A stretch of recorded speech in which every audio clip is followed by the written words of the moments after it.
Halo anak-anak semua, kembali lagi dalam channel Bimbel Online. Bagaimana kabar kalian semua? Semoga dimanapun kalian berada akan selalu sehat, tetap ceria, dan tentunya tambah semangat lagi belajarnya. Nah anak-anak, sebelum kita lanjut ke video pembelajaran kita kali ini, jangan lupa di subscribe dulu ya, agar anak-anak tidak ketinggalan akan video-video terbaru dari channel Bimbel Online.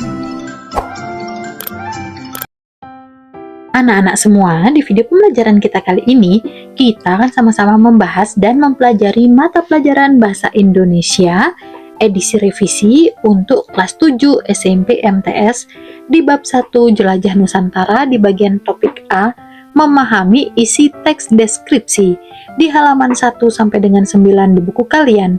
Sekarang apakah anak sudah siap? Kalau sudah siap, yuk kita langsung saja mulai pembahasannya.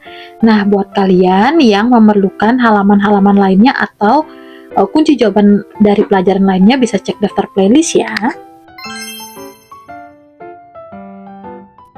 Nah, adapun tujuan pembelajaran kita di bab ini yaitu kalian akan mempelajari fungsi dan unsur teks deskriptif, menyimak dan mendiskusikan ragam sajian deskripsi, serta berlatih menyajikan tes deskriptif yang menarik. Adapun kata kunci di bab ini, yang pertama tes deskripsi, yang kedua objek, kalimat perincian, kata konkret, dan majas personifikasi. Nah, inilah peta konsep kita di bab 1 yaitu Jelajah Nusantara. Nah, kita akan mempelajari atau membahas yang pertama yaitu memahami isi teks deskripsi. Peserta didik kelas 7, selamat memulai pembelajaran di bangku SMP. Sebelum mulai belajar, perhatikan judul dan gambar pada awal bab 1 ini. Kemudian jawablah pertanyaan-pertanyaan ini. Jika mengalami kesulitan, kalian dapat mendiskusikannya dengan guru dan teman-teman. Kita lihat yang nomor 1. Apa yang kalian bayangkan ketika mendengar kata Jelajah Nusantara? Nah, yang aku bayangkan yaitu bepergian atau menelusuri wilayah Nusantara. 2. Amati gambar pada pembuka bab 1 ini. Apakah yang dilakukan oleh anak-anak pada gambar tersebut?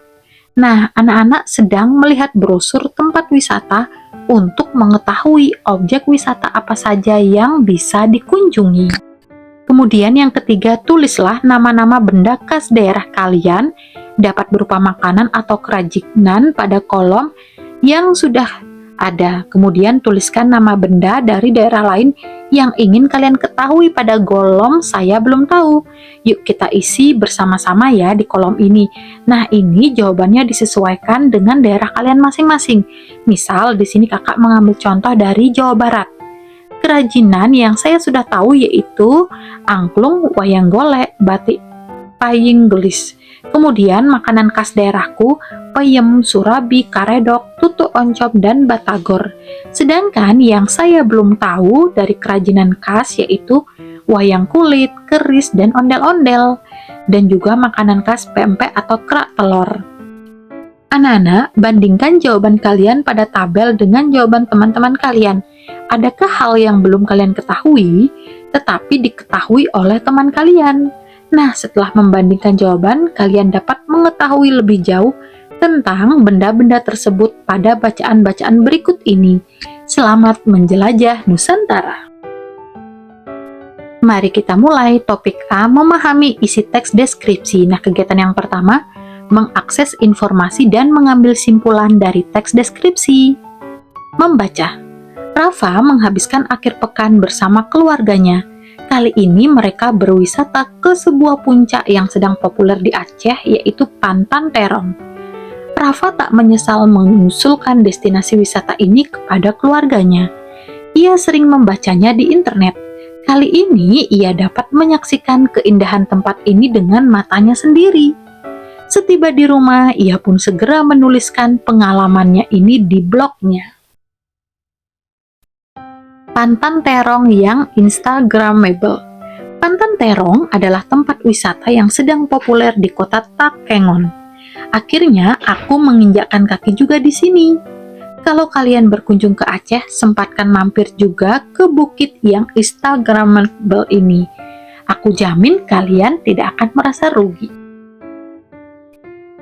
Kami berangkat dari Banda Aceh pukul 1 siang.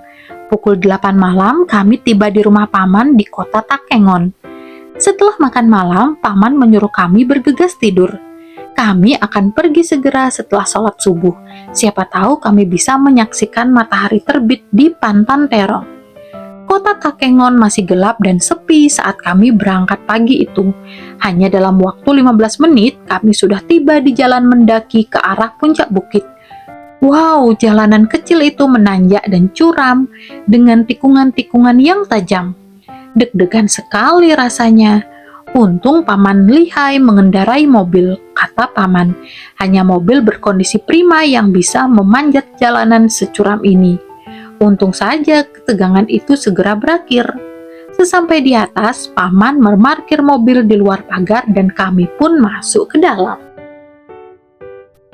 Dari ketinggian 1830 meter di atas permukaan laut, kami dapat melihat warna langit yang jingga terkena semburat sinar matahari di balik deretan gunung-gunung yang kokoh.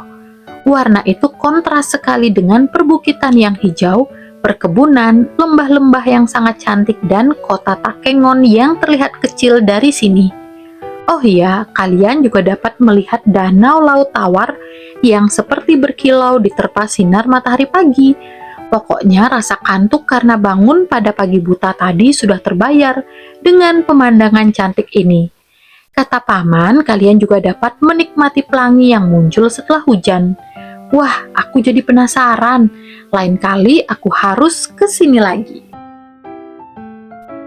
Nah, matahari sudah makin tinggi. Waktunya untuk swafoto.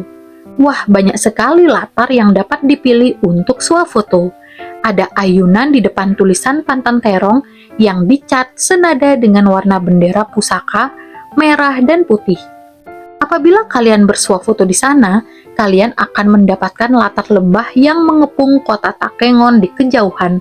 Keren kan? Bagus ya, pasti kalian tidak tahu aku sedang menggigil kedinginan. Setelah bersuafoto, apalagi? Di sini kalian pun dapat mencicipi aneka jenis sajian kopi asli Tanah Gayo. Kalian dapat memilih berbagai varian minum kopi seperti espresso, cappuccino, mochaccino, hingga latte. Makin siang, makin banyak pengunjung berdatangan. Matahari makin tinggi dan hawa sejuk memeluk kami. Angin yang bertiup memainkan rambut dan berputar di sekeliling tubuh membuat kami ingin bersuafoto lagi dan lagi. Sebelum pulang, ibuku membeli souvenir yang berbentuk kopi Gayo. Katanya kita harus membantu perajin lokal. Nah, tunggu apa lagi? Dengan mengunjungi Pantan Terong, kalian pun ikut mempromosikan wisata dan kerajinan lokal. Segera berwisata ke Aceh dan menikmati kecantikan Pantan Terong ya. Nah, anak-anak, setelah membaca pengalaman Rafa, jawablah pertanyaan di bawah ini. Oke, kita mulai dari soal nomor 1. Apa objek yang dideskripsikan dalam tulisan Rafa di atas? Nah, jawabannya, objek yang dideskripsikan adalah Pantan Terong, sebuah bukit yang instagramable. 2. Di kota mana objek tersebut berada? Objek wisata tersebut berada di kota Takengon, Aceh. 3. Pada pengantar tulisan, mengapa disebutkan Rafa tak menyesal mengusulkan destinasi wisata ini kepada keluarganya? Nah, jawabannya karena Pantan Terong merupakan bukit yang indah. 4. Tuliskan kembali 2 kutipan kalimat Rafa yang menunjukkan kesannya terhadap objek tersebut. Yang pertama, pokoknya rasa kantuk karena bangun pagi pada pagi buta tadi sudah terbayar dengan pemandangan cantik ini. Kalimat yang kedua, wah banyak sekali latar yang dapat dipilih untuk swafoto.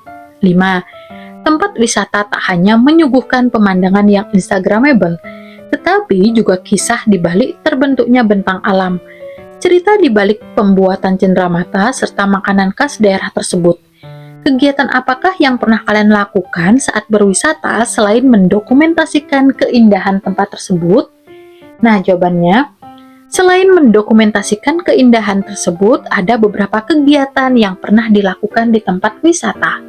Yang pertama, mencoba kuliner khas yang ada di tempat wisata tersebut. 2. Menyaksikan acara-acara rekreatif yang ada di tempat wisata tersebut. Dan yang ketiga, memainkan wahana yang ada di tempat wisata tersebut. Nomor 6. Jangan ambil apapun selain foto, jangan bunuh apapun selain waktu, dan jangan tinggalkan apapun selain jejak kakimu. Merupakan ungkapan penting yang perlu dicamkan oleh pengunjung tempat wisata. Menurut kalian, apa maksud pernyataan tersebut? Nah, maksud pernyataan tersebut adalah kita tidak boleh mengambil benda-benda di tempat wisata seperti benda bersejarah. Selain itu, kita juga tidak boleh merusak tanaman. Kita harus selalu menjaga kebersihan tempat wisata dengan cara membuang sampah pada tempatnya dan tidak mencoret-coret tempat wisata. Yuk kita lanjut ke kegiatan kedua, mengenali gaya penulisan pada teks deskripsi di media sosial, kupas teori. Pernahkah kalian mendengar atau membaca informasi dari media sosial di internet? Blog dan Instagram adalah contoh media sosial di internet. Kalian dapat membaca pengalaman dan pendapat orang lain tentang suatu topik. Tentunya kalian harus dapat memilih informasi yang benar, bermanfaat, dan baik. Berkonsultasilah dengan guru, orang tua, atau wali saat menjelajahi informasi di internet. Apabila menulis di media sosial, kalian dapat menyapa pembaca dengan lebih akrab. Berikut ini adalah beberapa contoh kalimat menyapa pembaca yang ditulis Rafa di blognya. Pertama, bagus ya, pasti kalian tidak tahu aku sedang menggigil kedinginan. Kalimat menyapa yang kedua, apabila kalian bersuah foto di sana, kalian akan mendapatkan latar lembah yang mengepung kota Takengon di kejauhan. Keren kan? Nah, sekarang tugas kalian, tulislah beberapa ungkapan lain yang digunakan Rafa untuk menyapa pembaca blognya. Yang pertama, kata paman, kalian juga dapat menikmati pelangi yang muncul setelah hujan. Wah, aku jadi penasaran. Lain kali aku harus kesini lagi. Kalimat yang kedua, setelah bersuah foto, apalagi? Di sini kalian pun dapat mencicipi aneka jenis sajian kopi asli Tanah Gayo. Yang ketiga, segera berwisata ke Aceh dan menikmati kecantikan Tantan Terong ya. Yuk kita lanjut ke kegiatan 3, menjelajahi arti kata menggunakan kamus. Di Indonesia, kamus yang menjadi rujukan utama kata bahasa Indonesia dan artinya adalah KBBI, Kamus Besar Bahasa Indonesia. KBBI tersedia dalam format digital dan cetak. Berikut adalah cara mencari arti sebuah kata dalam kamus cetak. Yang pertama, temukan kata dasar dari kata atau istilah yang ingin kalian cari.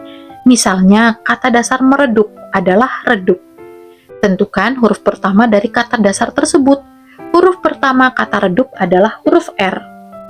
3. Buka kamus ke halaman huruf pertama yaitu R. Huruf kedua yaitu E. Menentukan urutan semua kata dalam kamus yang diawali dengan huruf R. Yang keempat, kalau kalian perhatikan, di depan setiap makna kata dari kata redup terdapat huruf kecil berwarna merah yaitu A. Huruf ini merupakan singkatan dari jenis kata, yaitu adverbia. Kalian dapat berlatih mencari kata yang ingin kalian ketahui maknanya dengan melihat huruf awal dan huruf kedua kata tersebut. Nah, saat ini KBBI daring yang dapat kalian akses di laman https://kbbi.kemdikbud.co.id. Kalian tinggal mengetik kata dasar yang ingin kalian cari di kolom pencarian. Nah, sekarang carilah kata swafoto, souvenir, kontras, perajin, dan semburat pada halaman tersebut. Kata yang pertama yaitu swafoto, artinya potret diri yang diambil sendiri dengan menggunakan kamera ponsel atau kamera digital, biasanya untuk diunggah ke media sosial. Kata yang kedua souvenir, artinya tanda mata, kenang-kenangan, atau cendera mata. 3. Kontras, artinya memperlihatkan perbedaan yang nyata apabila diperbandingkan. Bisa juga memperlihatkan perbedaan nyata dalam warna, rupa, ukuran, dan sebagainya. Yang keempat perajin. Orang yang bersikap rajin, bisa juga sesuatu yang mendorong untuk menjadi rajin, atau orang yang pekerjaannya atau profesinya membuat barang kerajinan. 5. Semburat, artinya memancarkan cahaya, bisa juga bersinar atau pancaran cahaya. Kemudian, isilah kalimat tidak lengkap dan rumpang ini dengan kata-katamu sendiri. Yuk kita kerjakan bersama-sama ya. Nah, dengan menemukan arti kata-kata tersebut, kalian berlatih menggunakan kamus. Oke, yuk kita mulai dari yang nomor 1. Souvenir yang dibuat oleh perajin di daerahku adalah titik-titik. Jawabannya yaitu gantungan kunci. 2. Sifat kedua kakak beradik itu sangat kontras. Berbeda dengan sang adik yang banyak berbicara. Nah, sang kakak berarti ini antonim ya, dari banyak berbicara yaitu cenderung pendiam. 3. Banyak tempat wisata menawarkan pemandangan indah sebagai latar swafoto. Pemandangan indah yang digunakan sebagai latar swafoto di Pantan Terong adalah lembah yang mengepung kota Takengon. 4. Rafa ikut membantu para perajin lokal dengan cara titik-titik, yaitu membeli souvenir yang berbentuk kopi gayo. 5. Senja datang, mentari pun meredup. Semburatnya berwarna titik-titik, warna yang kusuka. Nah, semburatnya berwarna jingga atau kuning kemerah-merahan. Nah, anak-anak, kita sudah berhasil mengisi kalimat tidak lengkap dan rumpang ini dengan kata-kata sendiri. Oke anak-anak, berakhir sudah video pembelajaran kita kali ini. Semoga dengan video pembahasan ini kalian lebih memahami lagi di materi ini. Kakak berharap dimanapun kalian berada tetap semangat belajarnya, sehat selalu dan tentunya tambah semangat belajar bersama channel Bimbel Online. Jangan lupa cek daftar playlist ya untuk halaman dan kunci jawaban selanjutnya.